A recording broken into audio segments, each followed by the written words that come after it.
Tools needed for this project will be a 7/8 or 22 millimeter O2 sensor socket, ratchet, socket extensions. We happen to use the 3 and 5 inch combined, and that worked for us with our ratchet. It's also good to have a 7/8 or 22 millimeter wrench on standby, a breaker bar, torch. Having access from below the vehicle to utilize the torch was very handy for us in the end. Here with the 2016 Ford Explorer, and it is in need of a new O2 sensor. And so what we did is remove the cover. The cover just has a friction fit that goes on this, so you just pull up on the cover if it has one over the engine, and it just pops right off. And if you find this little doohickey right here on your engine compartment, that is right past the air intake. On the back side of this thing, there is a connector right here where my finger is, that red. That connector is where the connector goes into the engine from the O2 sensor. So we've got to get that taken off. Right there. There it is. Right there. Bingo! Look at that. That's it. Okay. Now, all you got to do is get your little fingers back there, figure out how to unhook the thing so you can pull it out. That's got to be the easy part. And the hard part is figuring out how to unhook that thing when you can't see it. We got ourselves a mirror right here. And yes, I stole that from my wife. All right, so we put that super clean mirror right behind this so you can see what we've got to work with. We just got to figure out how to get that stupid clasp to unhook. There's like a little lever on top. I think I have to push that in. Here's the Ford Motorcraft part number. And here is the part. It's going to be different for every engine type. So just make sure you've got the right one. Take a look at it. And then when you're looking online, buying these or picking them up at the auto parts store. This right here, this nut, that is a 22. You're gonna either use a 22 millimeter or a 7/8 wrench.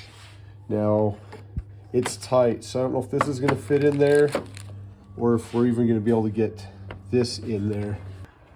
So this is so tight in there, we're just gonna get in there with the open-end wrench. Let me take my watch off.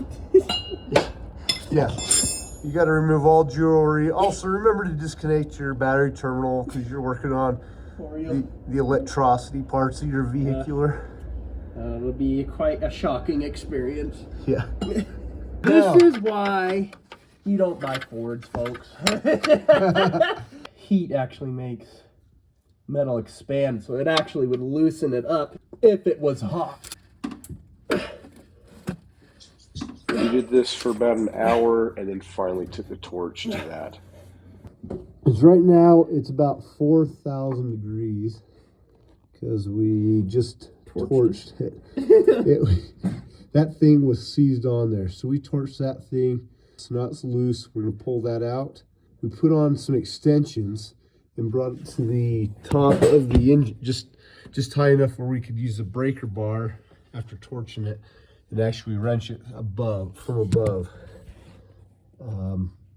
This would be like a 15-minute job if we didn't have to try break that bolt out, but we finally did. Nice, it's coming out. There we go. All right. Wow. Look at it and see if she's a good match. Looks good to me. Everything looks super awesome on it. So, as you can see right here, there's this little nubbins. That little connector that we looked at earlier catches onto, and you have to. What do we have to do? Pull we had to. Yeah, we had to pull on it or something.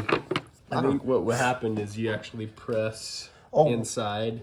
Oh yeah, you push it in and then you got to pull this at the same time. Yep. Super easy unless you've never done it before. Oh, and then we just pull this cap off. This should have anti-seize already on it. Which it does. Yep. And honestly, that looks. You got the same part there. Yeah. It's just always good to just double check. All right. In the hole?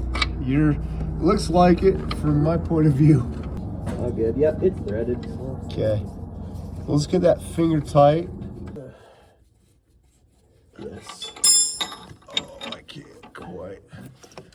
Got it? Yeah. Okay. So we just tightened it, Okay. but now we're gonna do a 1/4 turn just to make sure it's in there good. Real gooder. She feels snug. I think that's all it needs to be. I don't think you want it super cranked in there. Right there. It should just. Oh, the red goes towards the engine. That's right. Oh, it just went in. Oh, it did? Okay, red towards the engine. Oh, and you heard that nice audible click. Now, I think to get it out, you push on that button. Hopefully this is catching it, because I can't even see. I think you push. I think I was pushing on this and then pull it on this. Anyway, I don't quite, honestly, we don't know exactly how we did it. We filmed around with it and it popped off, okay? Not gonna lie. We're gonna put this back on. All right. I like that your car lets you know you got power. The lights come on, scare the crap out of me. I was like, what did I do? So we'll just get this.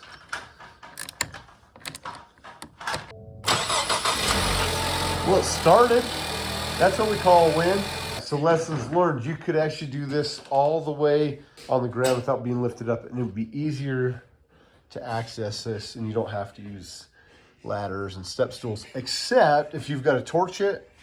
We had to come up from below with the torch. I was watching it from above with a mirror and a flashlight, making sure we didn't catch anything on fire. So I'm glad it's where it is, but in a perfect world, once again, this should be 15 minutes instead of hour and a half. Yeah, but it was a good hour and a half. All right. No swear words even. Oh, that's right. It's a Christmas miracle. Now it's all back together. Plug in the code reader in to clear the code. That's what we call the mechanic's best friend. Well, she chooches. I think that's a good sign.